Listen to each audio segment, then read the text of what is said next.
Bertemu kembali dalam pembelajaran pendidikan kewarganegaraan. Dan kita pada kesempatan kali ini akan mendiskusikan tentang demokrasi di Indonesia.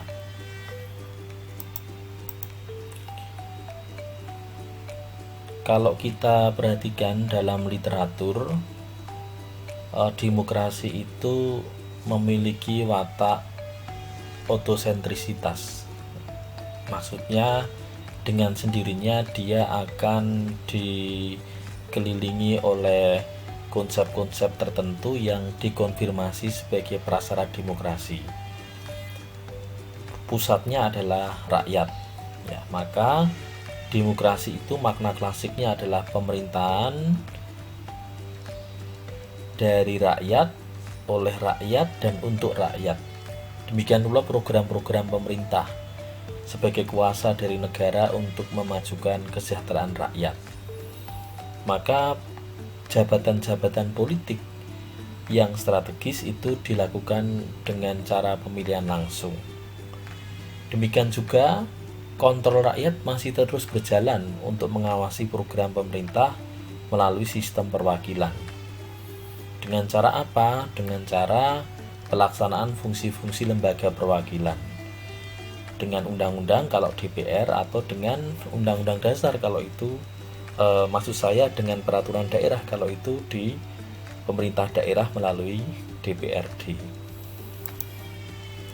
Nah, praksis demokrasi itu artinya tergambar dalam skema seperti ini, ya.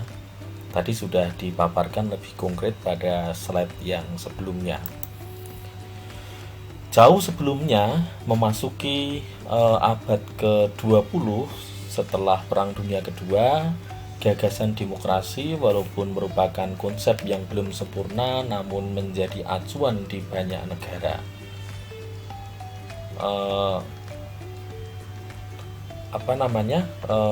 Ada pencirian yang fungsinya tidak hanya komitmen politik saja, tapi juga meluas pada hal-hal yang menyangkut kepentingan rakyat.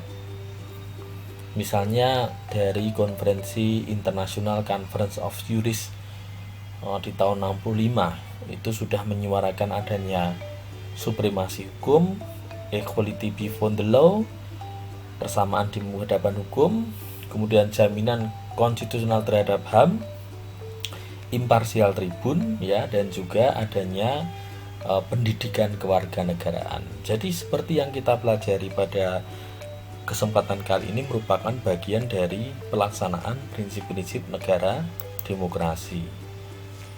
Kemudian berkembang pula pemikiran yang berkaitan dengan hak asasi manusia dan transformasi konflik. Ya, ada isu hak asasi manusia yang bukan hanya soal politik dan hukum, tapi juga masalah-masalah sosial, kemudian peradaban demokrasi, ya, juga manajemen keberagaman, menghindari konflik, dan seterusnya, yang semua itu bertumpu pada kepentingan rakyat.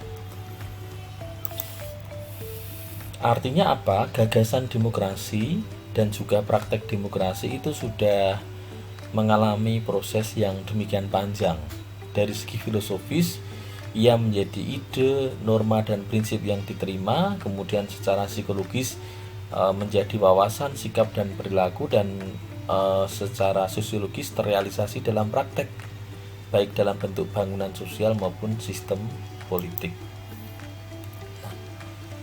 Jadi kalau awalnya demokrasi itu secara formal dianggap sebagai bagian dari sistem pemerintahan yang menekankan kepentingan politik saja, lama-lama juga berkembang menjadi elemen yang menentukan secara substantif, seperti bagaimana demokrasi dikaitkan dengan ekonomi, demokrasi dikaitkan dengan partisipasi, demokrasi dikaitkan dengan interaksi sosial dan kemajemukan, juga demokrasi dikaitkan dengan perubahan sosial. Kemudian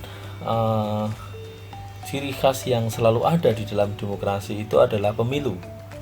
Ya, ini sudah bergulat cukup lama dalam sejarah dinamika pemikiran dan praksis sepanjang sejarah. Karena demokrasi itu sudah tumbuh sebagai konsep demokrasi negara kebangsaan.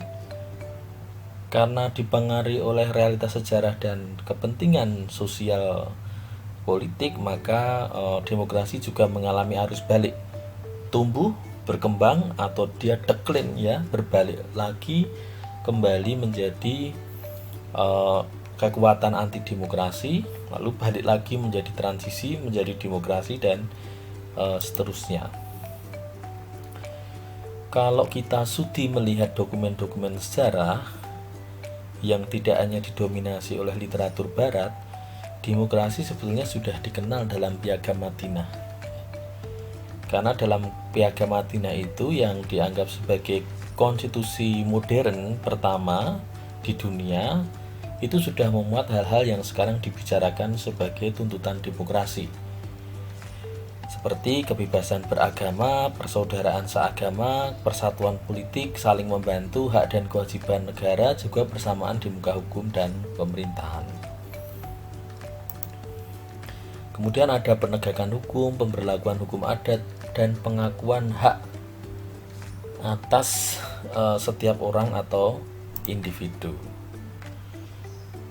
Di Indonesia, demokrasi itu diterima karena dia berakar dari sejarah atau kultur masyarakat di Nusantara jauh sebelumnya dibentuknya republik ini. Di dalam tradisi Minangkabau misalnya, yang mengandaikan persamaan dan musyawarah, selalu keputusan-keputusan itu ditempuh melalui rapat-rapat permusyawaratan untuk mencapai mufakat, dan inilah yang mempengaruhi salah satu elemen demokrasi kita dalam rumusan kerakyatan yang dipimpin oleh hikmat kebijaksanaan dalam permusyawaratan perwakilan. Bak pepatah Melayu yang mengatakan bulat air karena pembuluh, bulat kata karena mufakat. Nah, kemudian perkembangan demokrasi sesuai dengan pertumbuhan peradaban dunia sekarang ini dinilai dengan berbagai macam sudut pandang. Ada dari segi pengalaman histori, identitas nasional suatu negara, derajat pembangunan ekonomi, dan juga elemen-elemen kebudayaan. Nah, jadi sekarang itu dikenal adanya civic culture dan political culture.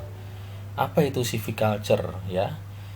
Civic culture itu sebenarnya adalah perangkat ide yang diwujudkan dalam representasi budaya untuk membentuk identitas kewarganegaraan yang merupakan adaptasi psikososial.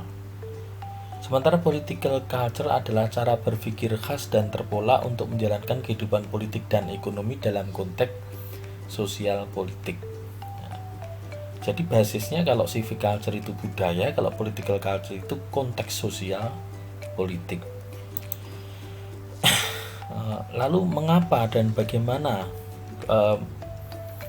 kita memerlukan political culture itu? Ya karena political culture itu mewujud di dalam ketentuan-ketentuan demokrasi politik.